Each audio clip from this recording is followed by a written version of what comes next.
तुम्हारा अखिलेश यादव मुख्यमंत्री था तो 50,000 लोग बेघर हो गए, 100 के करीब खवातीन की अस्मत रेजी हुई। हम 2 एमएलए, हमें 6-8 एमएलए चाहिए।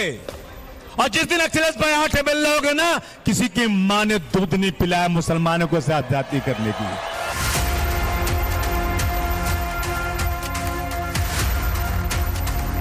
मेरे घर में बैठकर आप मेरा सौदा नहीं कर सकते।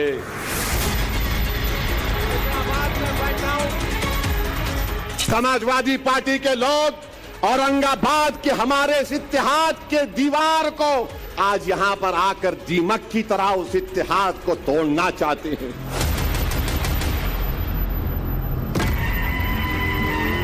महाराष्ट्र में जब से चुनावी बिगुल बजा, महायुति और महाअघाड़ी के बीच सीधी लड़ाई के इतर एक बड़ा सवाल ट्रेंड करने लगा। ये वो कि मुसलमानों का असली रहनुमा कौन? ओवैसी भाईजान, अखिलेश यादव, राहुल गांधी, शरद पवार या उद्धव ठाकरे? महाराष्ट्र के महायुद्ध को ये सवाल अलग लेवल पर लेकर चला गया। मराठी मैदान में हैदराबादी भाईजान ने खम ठोका और सीधे सीधे टारगेट पर लिया समाजवादी पार्टी के चीफ अखिलेश यादव को।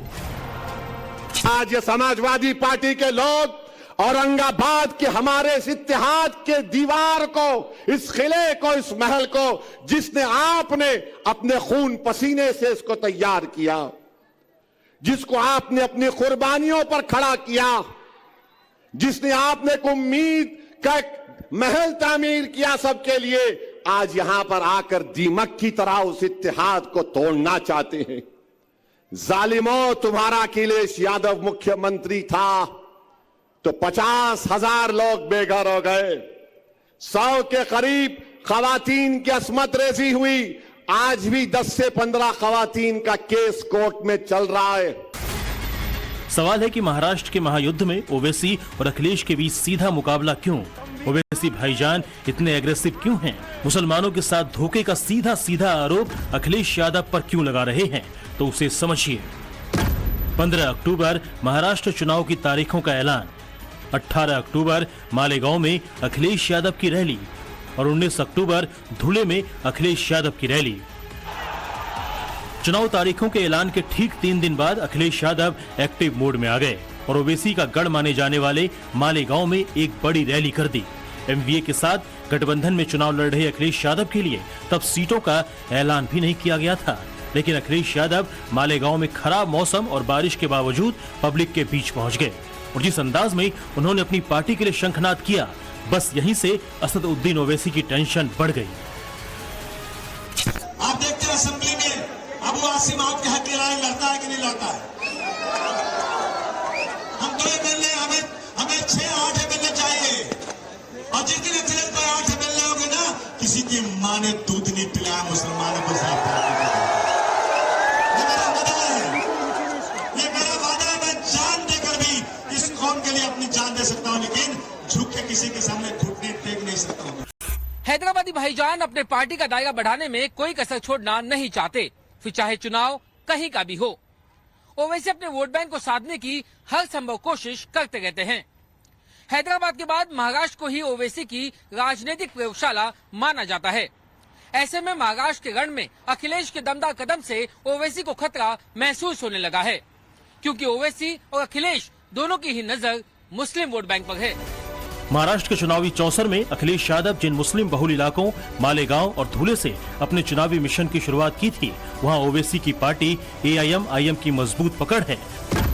2019 के विधानसभा चुनाव में मालेगांव सेंट्रल और धुले सिटी विधानसभा सीट जीतकर ओवैसी की पार्टी ने सबको चौंका दिया था और इन्हीं दोनों सीट पर अखिलेश यादव ने बैक टू बैक रैली की।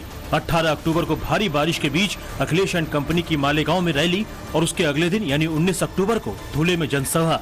रैली में अखिलेश को सुनने आई भीड़ को देख ओवैसी भाईजान की टेंशन बढ़ गई। सोलापुर, औरंगाबाद, भिवंडी तमाम रैलियों में ओवैसी ने योगी के बटोगे तो कटोगे वाले नारे को टारगेट किया, लेकिन 14 नवंबर को जब संभाजी नगर के मंच से ओवैसी ने महाराष्ट्र के वोटर्स को संबोधित किया तो सीधे सीधे टारगेट पर समाजवादी पार्टी को लिया।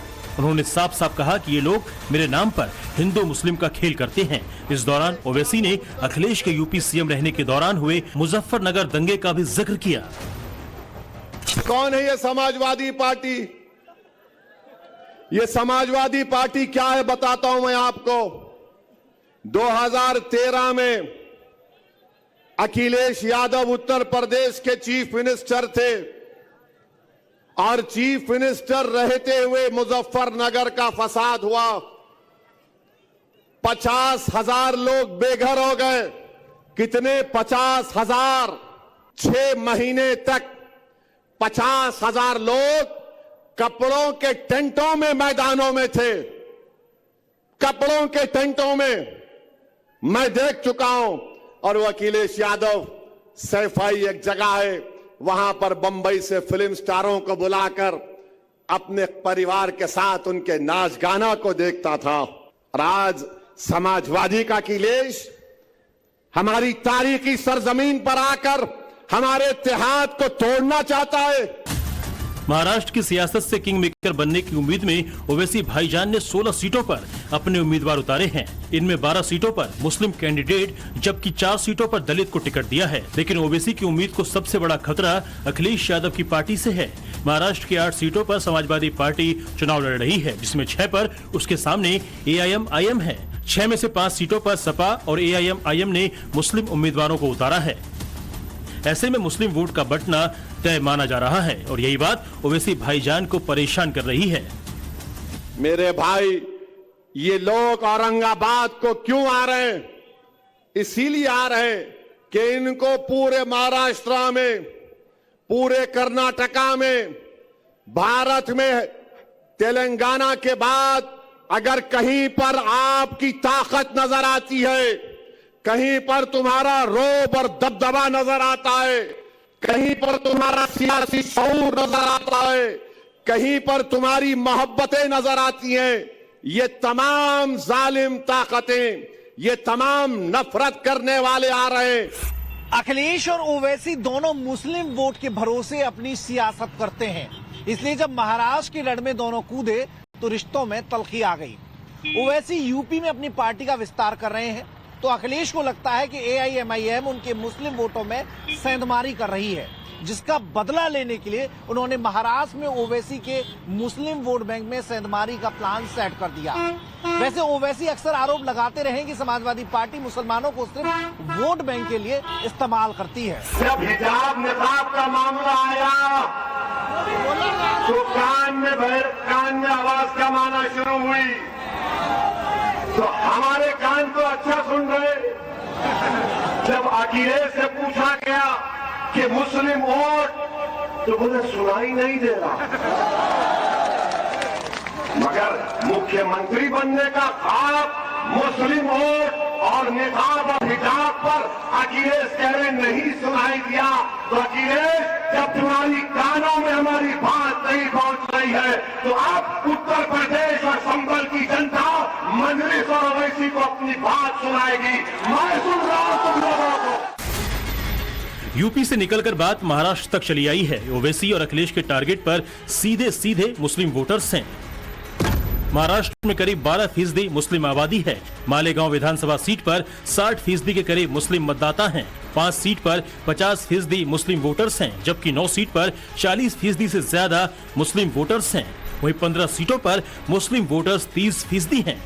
ओवैसी की पार्टी मुस्लिम बहुल सीट औरंगाबाद पूर्व, औरंगाबाद मध्य, भिवंडी पश्चिम, वर्सोवा, भाईखला, मुंब्रा, मानखुर्द, शिवाजी नगर, मालेगांव, धुले, सोलापुर, नांदेड़ दक्षिण और करंजा से चुनाव लड़ रही है। ओवैसी भाईजान ताबड़तोड़ रैली कर रहे हैं, लोगों के बीच जा रहे हैं, क्योंकि उन्हें अपनी स्ट्राइक रेट बढ़ानी है। उन्हें पिछले विधानसभा चुनाव का रिजल्ट भी ध्यान होगा। 2019 के विधानसभा चुनाव में ओवैसी की पार्टी ने 44 कैंडिडेट उतारे थे, लेकिन सिर्फ 2 सीटों पर ही जीत मिली थी। महाराष्ट्र में जिन उम्मीदों के साथ ओवैसी चुनावी मैदान में उतरे हैं, उसी उम्मीद के साथ अखिलेश यादव की पार्टी भी दांव लगा रही है।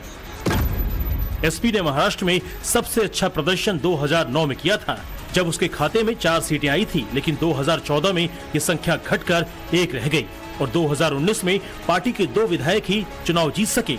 अभी शिवाजी नगर से अबू आजमी और भिवंडी पूर्व सीट से रईस शेख विधायक हैं। दरअसल अखिलेश यादव और ओवैसी की ये तकरार महाराष्ट्र तक ही सीमित नहीं है, बल्कि उत्तर प्रदेश में भी है, जो समाजवादियों के लिए गड़ रहा है। यूपी की 9 विधानसभा सीटों पर उपचुनाव हो रहे हैं। इसमें AIM ने 3 सीटों पर अपने उम्मीदवार उतारे हैं। इनमें कुंदरकी और मीरापुर में ओवैसी ने मुस्लिम कैंडिडेट को टिकट दिया है। ऐसे में मुस्लिम वोट अगर कटेगा तो नुकसान अखिलेश यादव को होगा, और इसका अंदाजा आप यूपी के कुंदरकी में 12 नवंबर को अखिलेश यादव के बयान से लगा सकते हैं, जहां उन्होंने अपने 57 मिनट के भाषण में 17 बार घबराहट शब्द का जिक्र किया। अगर कोई घबरा रहा हो तो हमारे साथ हेलीकॉप्टर में चले, हम उसे ले जा रहे हैं। कोई घबरा तो नहीं रहा यहाँ पर, मंच वाले तो नहीं घबरा रहे हैं। मुझे लगता है कोई मंच पे घबराने वाला बैठा हुआ है। तो कोई घबराने वाला तो नहीं है। ये कोई इसलिए नहीं घबराएंगे, अगर घबरा गए तो टिकट नहीं मिलेगी इनको।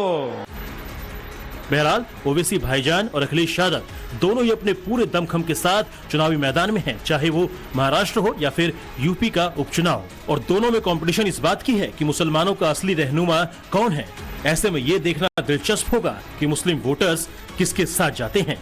ब्यूरो रिपोर्ट, टाइम्स नाउ, नव भारत।